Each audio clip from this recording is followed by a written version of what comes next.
Are live again. Hi, Tom. How are you Hi, today? how's it going? I'm good. I'm Good. good.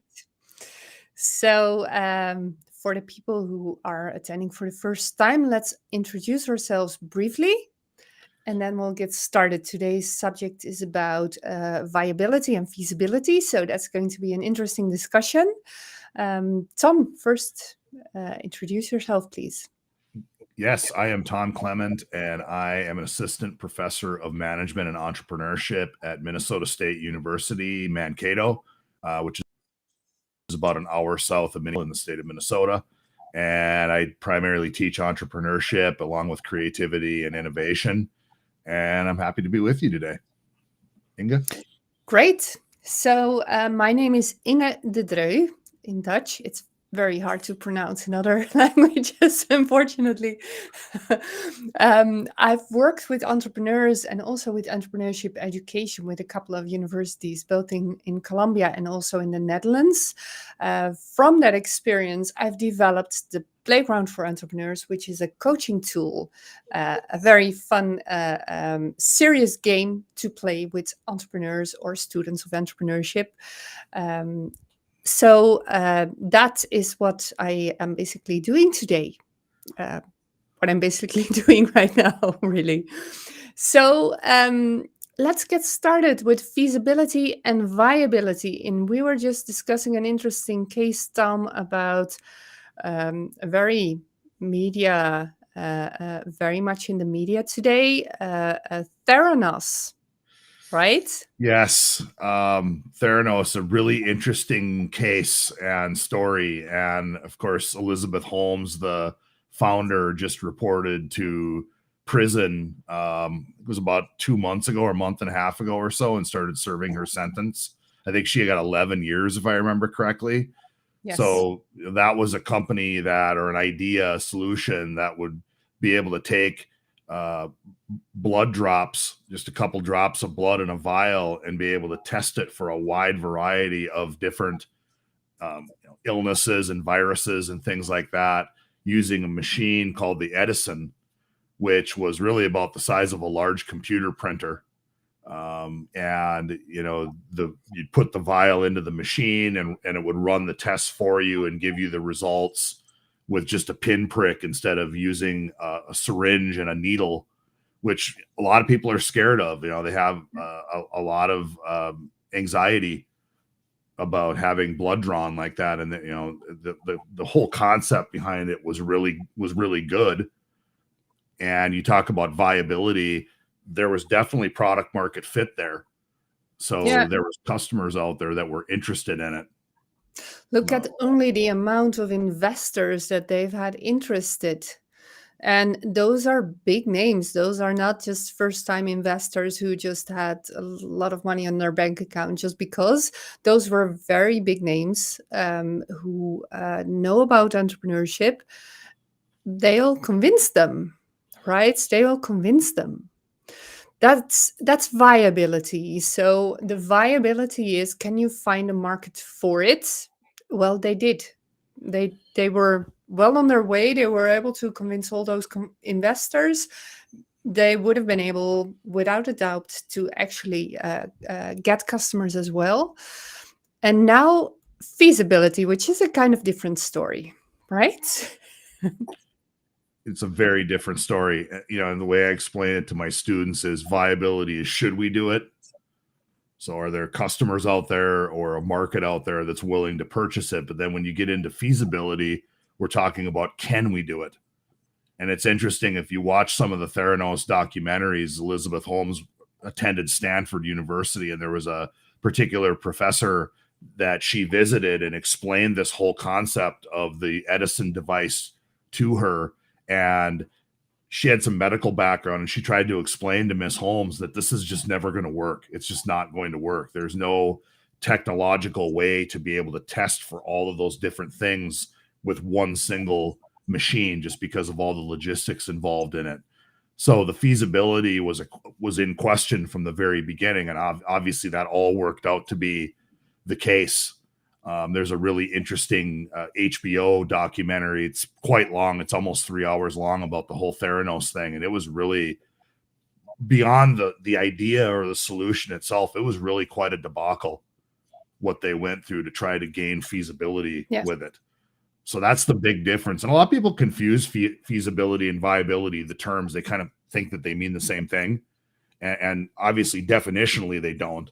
But in the context of startups, they're really quite different Yes. things. And feasibility is really about, can we do it? So they weren't able to do it. Now, of course, Theranos took it to a different level, right? So every honest, sincere person would have at some point given up, right?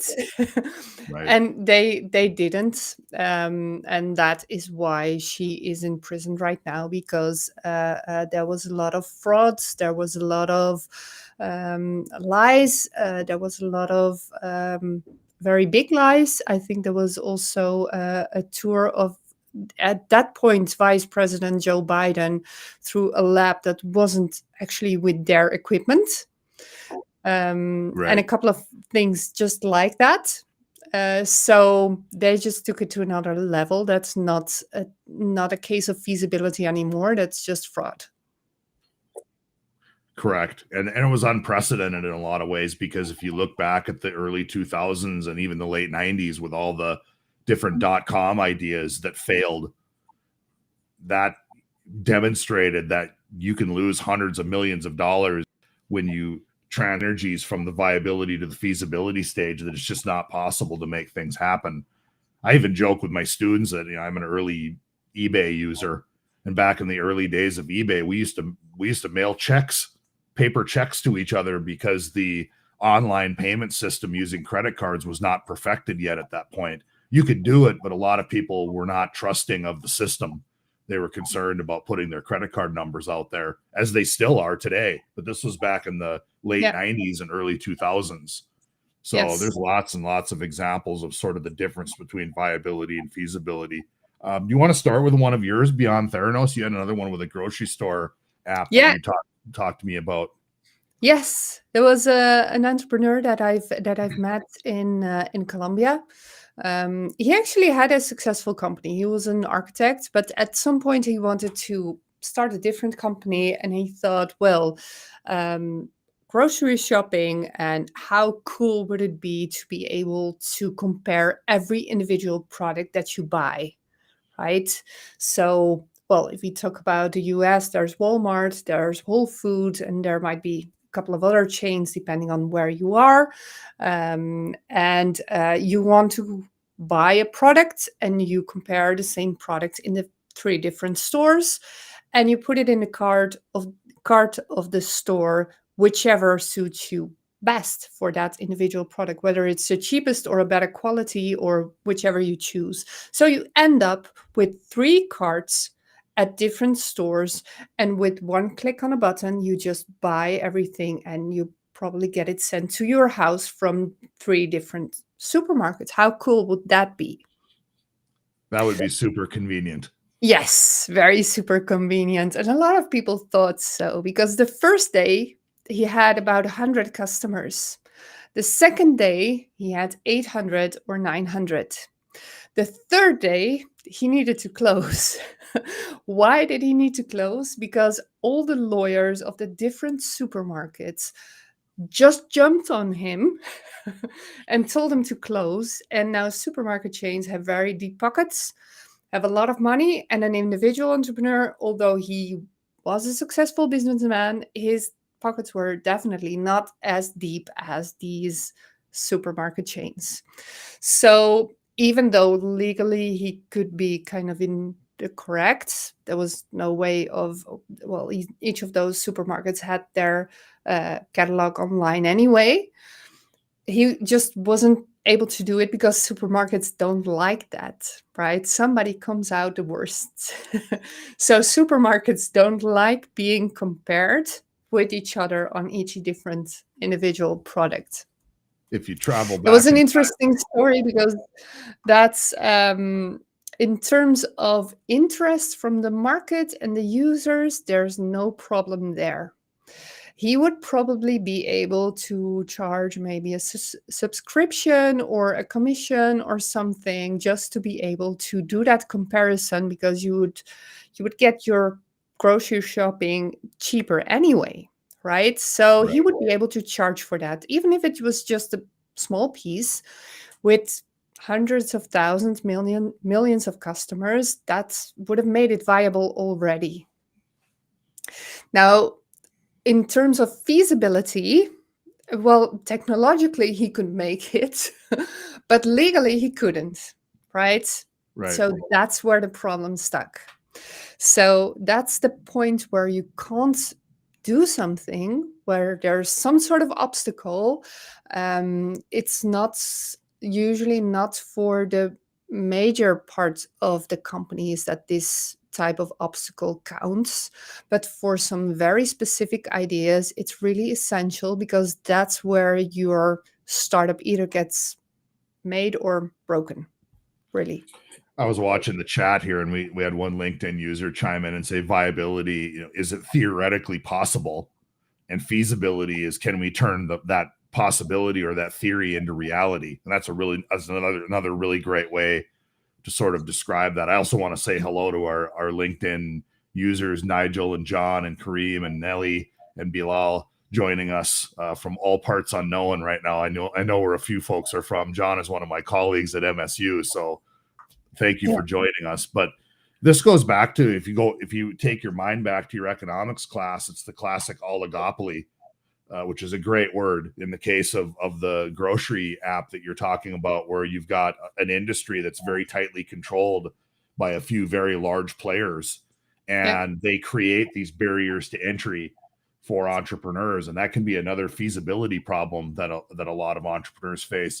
Even, you go back 40, 50 years ago, I'm not even necessarily sure it would have been possible for Elon Musk to do what he did with electric vehicles back then, because there was such a tight oligopoly between the auto manufacturers, especially the big three in America, which were Ford, Chrysler, and General Motors.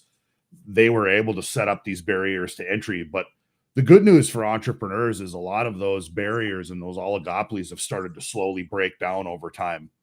Yeah. You saw it in the computer industry with Apple taking on IBM, for example, back in the early 80s, especially. And that's sort of just grown over time. And they were really, really able to win that game in many ways. And you look at other examples of feasibility and viability. I think about some of the college students that I've had in my classes, where you'll teach an entrepreneurship class to a college student, and a lot of times they come up with very college student centric ideas. One example I can think of was, I was teaching at a school for a number of years where they had a ride sharing program on campus to move students around. The trouble was, it wouldn't go off campus for liability purposes, I'm sure. So if you had a student downtown at a bar that had too much to drink, they were not able to get a ride back to campus unless they got an Uber, or they hitched a ride with one of their friends, or they called a cab. And so the students came up with a really nice ride sharing program that would go both on and off campus. The trouble was, they didn't want to require the students to have to pay for it. So the campus would have to chip in some of the dollars that it would take to subsidize this program. And the campus sort of didn't really have it in the budget, and they didn't really want to either, because, again, I'm sure they were concerned about liability issues and things like that. And so they sort of put the hex on that idea in that particular case. So that's another good example. And I've seen that very much also with, for example, people who wanted to develop an application to see when the bus is coming. So especially in Colombia, buses come when they want to, right? Not when the schedule is due. So they always wanted to. Was a lot of teams, and I'm talking about several tens there, who wanted to create an application to see when the bus is coming and if it's full or if they can get a seat.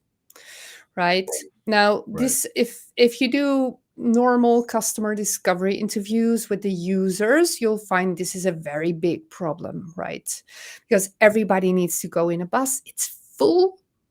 So it's very frustrating to be on the bus, and it's also very frustrating not to know when the bus comes. So it's a very big problem.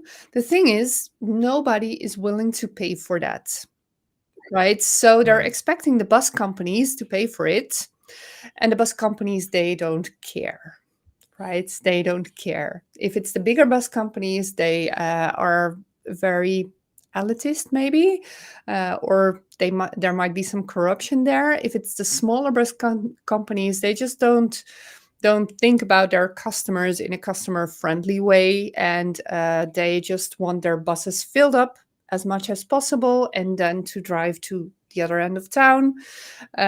That's what they want, as to sell as many tickets as they can possibly. They are not going to pay for that because they don't care if the customer knows, if their user knows when the bus is coming, and if the bus is full, because they want to sell as many tickets as possible. And there's another couple of ideas that have the same kind of problem, that is really a revenue model problem, because the problem is very clear. The thing is that nobody is really willing to pay for it. So the person who's supposed to pay for it doesn't experience the problem as such. It's really a competition thing too. I mean, you get into an industry where there's less competition, you know, in the case of these buses, for example, where they know the buses are going to be full regardless of what they do. That changes the thinking a lot when you're trying to do what is in essence, in this case, an add-on to an already existing industry, to try to get an industry, to compel an industry to change the way they do business. You have to take a look around and see what kind of competition there is out there and what kind of regulation there is. And I think about, I go Right. back, I was able to attend a UAV summit, an unmanned aerial vehicle summit. People are familiar with drones, probably more common term used in that space. And the summit was really interesting because there was all these vendors and booths set up with all these really great drone related ideas, where you could go up and inspect the roof of a home, for example, or you could do a payload drop. There was crop inspection, where you could go out and inspect a field with a drone instead of having to fly over it in an airplane or walk the field manually. Just all kinds of really great ideas, aerial photography. But none of this was possible yet because the FAA had not, the Federal Aviation Administration in the United States, had not freed up the airspace necessary to be able to fly these drones legally. There was Yeah. people using them illegally, but for commercial purposes, it's important that you stay legal. And they were not able to use these yet. And then shortly after that event that I attended, within the next 2 to 3 years, slowly that started to change and it started to open up. And now, of course, there's Yeah. UAV and drone related businesses all over the place. And that industry has really thrived and grown. So again, the viability was there. There was definitely, for example, farmers out there that would love to take a drone and go out and do a crop inspection without having to manually walk the fields. Yeah. But the feasibility just wasn't there because it wasn't possible to be able to do that. And Yeah, there's a very big time related issue there, right? In terms of feasibility. Sometimes it's legislation, sometimes it's technology, but that really impacts feasibility, if you can actually do it or not, if you can make it work or not. And in that case, well, there might be a lot of lobby going on, and eventually they will have to change, right? Because the drones at a certain time, they will have to probably. right. Although taking a look at Uber, in some countries that might take a very long time. That was another example. You and I discussed the fact that I wasn't even aware that in a lot of countries, I shouldn't say I was aware that that there was a lot of countries where it wasn't possible, but I wasn't aware of the specific countries. And you Yep. named a few of them to me where you can't even use an Uber because it's not legal. No, it's not legal. So, and that's really strict. Like in the Netherlands, we don't use Uber. I think there's a couple of other European countries where it's just forbidden. And I remember in Colombia we used it quite a lot. So it really it really depends on the country, and that's also a feasibility issue, right? At the time in Colombia, when Uber came out, I was working for the Ministry of ICT, so I was quite close to the source of it. There was a lot of discussion about it at the time. The thing is that in the end, Colombia kind of decided that there was no stopping this anyway. Colombians use a lot of taxis, they need a lot of transportation, which is very different in the Netherlands. We use bicycles and trains. So but that's something that the Colombian government decided that it was time to allow it, right? So they needed to make the legislation in order to make it work. In the Netherlands, it's still not legal, and I think there's quite a lot more countries that are just like that. And a lot of it depends on how strictly the rules are enforced as well. I mean, in the United States, for example, when Uber first started to become popular, your automobile insurance usually had a line written in your insurance policy where you could not use your vehicle for hire. In other words, you could not be paid by someone Yeah. to use your vehicle to deliver either people or goods in that fashion. But it wasn't tightly restricted and tightly regulated. And a lot of those rules have since changed. The insurance companies have sort of come around to the fact that people are using their vehicles. But insurance is a big thing too. You think about the ability to be able to insure yourself as an entrepreneur to do certain things.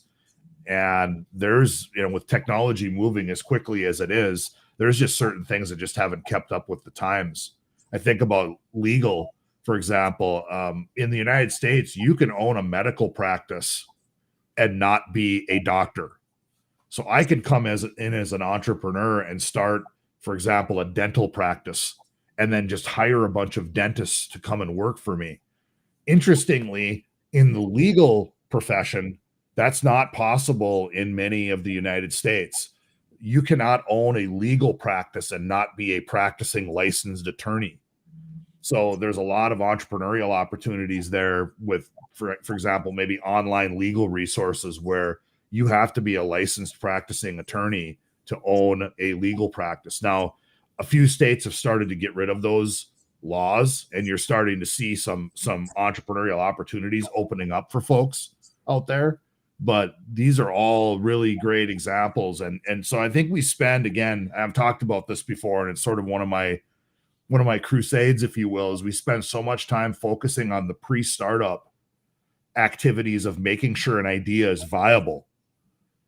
But we often don't spend enough time as educators talking to people about the feasibility of an idea. So we have a great solution. Lots and lots of people are interested in it and they're excited about it. But can we turn this into a business?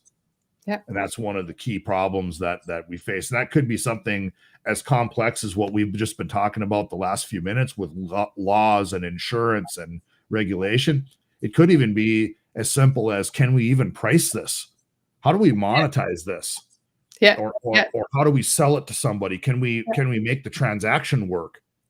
So just to resume, feasibility issues, you can kind of group them around if you can technologically do it, if you can legally do it, right? If you can price it or make money out of it. That's the three that we discussed, I think. Yes. Yeah. Well, Yeah. and Tim and Nigel both bring up good points in the chat about greed. You get a large company like a Google or an Amazon, and a young entrepreneur is trying to start a business that competes with perhaps a segment of what these two large companies are doing, and they're able to sort of shut them out of the market by either being too price competitive or a variety of different ways that they can sort of, and again, that's that oligopoly sort of mentality where you're able to shut out different entrepreneurs, and that's a huge factor as well. Beyond just pricing and legal and regulation, is looking at, and I talk to my students about this, and I talk a lot about the business model canvas, but this is another way that you can use the canvas to think about your competitors in that space and how much are they going to come after you if you launch this particular venture. That's what happened basically to the supermarket entrepreneur. Well, he got all of the lawyers jump on top of him, but they can also do it economically, right? They can just outcompete. If they've got very deep pockets, then Right. That's also a way to do the same thing. If I decide to get into a certain segment of products, for example, and Amazon just decides we're just going to slash and burn and sell everything that we have for below cost, there's no way as a small retailer I can fully compete with that. You might get a few customers where there's a little bit of an Amazon backlash, but that's not going to necessarily be enough to sustain a business long term. And that's where the feasibility issues come in. Yeah. We were going to spend the last few minutes talking about sort of our favorite crashes. Yes. So meanwhile, let's just ask the people who are attending. I see Nigel from the UK, Carlos from Mexico, and then I see another couple of people. Tim from the US, I think. With the supermarket entrepreneur, and this is a question of Dimitri, with the supermarket entrepreneur, what could he have done to be successful? In his case, at the point he was, he just needed to give up because there was no way out of it. These people were threatening him, and this was people with very deep pockets, with very successful, very well-paid lawyers, and he would just not be able to compete with that. So his idea basically was not feasible because of that. He needed to do something else.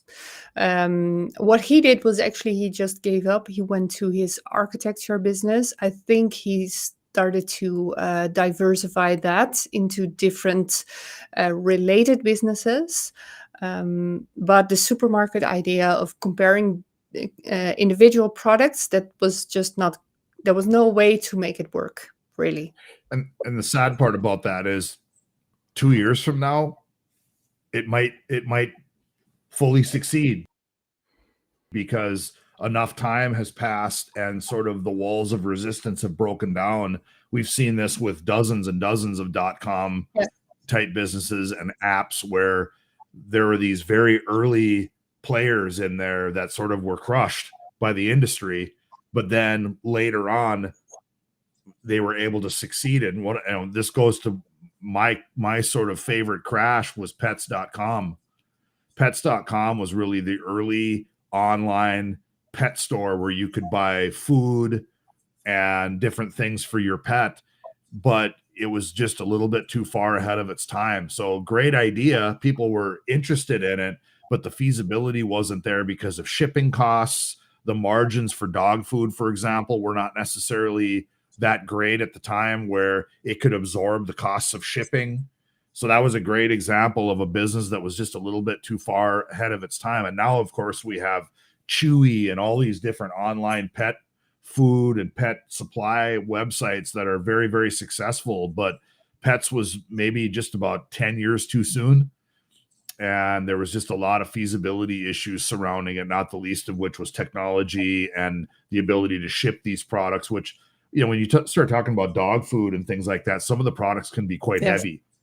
And those were some of the issues, and they weren't able to absorb that cost through their margins. They were just too early, as Dimitri comments in the comments in the chat, too early in a lot of cases. Yeah, so actually, I remember having a team with just that same idea. They started with dog food, and they started to specialize at first at very heavy bags of dog food. Just because that would be a problem for people to get into their cars. They would have to drive to the store specifically to get the dog food and then go home. And they tried to solve that problem. It was Well, the problem there was more viability. It wasn't cost effective, right? They could never make Right. the revenue more than the cost, and that was the problem of it. But that's Right. definitely an interesting development. That also time had a very big influence in in terms of supermarkets. Yes, I agree that at a certain point, although I think it still might be quite far away, sometimes things change very fast. That's true, but Right. supermarkets still don't like it to be compared on their individual products, right? You can probably get a cart at one supermarket and get a cart at another one, and then kind of compare the end results. But the individual product just to get 3 different grocery shopping bags delivered to your home, that's still far Mhm. away, I guess. So We had one comment talking about desirability as sort of being the third leg of yeah, that stool, and I personally, and I don't know about you, Inga, but I would actually put desirability in with the viability question. When you're out trying to determine product market fit, desirability is a huge part of that. Are people desirous of a solution here? Do they yep, care enough? Or do they desire to go out and try to engage with what you're trying to supply them as a solution, product, service, whatever that might be? So I personally would put that under viability, but you could definitely look at it as yeah, a third element to consider. definitely. I'd say that the viability is the financial aspect of it, right? So the desirability is if people want it, and the viability, yeah, Emotional. the emotional parts. And if you would want to do that, of course. But the viability is, can you make it work financially? And the largest part of it is, can I get enough people to pay me enough money to actually finance my cost? Right? Is that kind of within reach? Right? The exact calculation, you can make it a bit later on, but is it within reach that you can get your costs covered? Because otherwise, it's just not viable. It's going to be a never ending black hole. Well, and the feasibility then gets into the question of transaction. Can we transact this? Again, even though we have a dollar amount in mind that is viable, that will work for us, can we actually transact that with folks and with customers as we go forward? So, looks like we're out of time already. Yes, These sessions very go quickly. quickly. Yeah, yeah. Well, it was great to see everybody here today, all the people in the chat. Thank you for joining us here. Nigel, we Yes, will take a look at your example from the UK about supermarkets. That will take a minute, but we'll do that. we can revisit Yes. that on a future episode. And it was great talking with you today, Tom. Great talking with you too. It's always fun to talk with you because we come up with some interesting exchanges of Yes. ideas. So So looking excellent. forward to the next one. So please, if you haven't done so already, follow both of us on LinkedIn. Tom is frequently producing articles and also videos about entrepreneurship. He's done a lot of articles about entrepreneurship in general, and right now he's focusing more on sophomore entrepreneurs.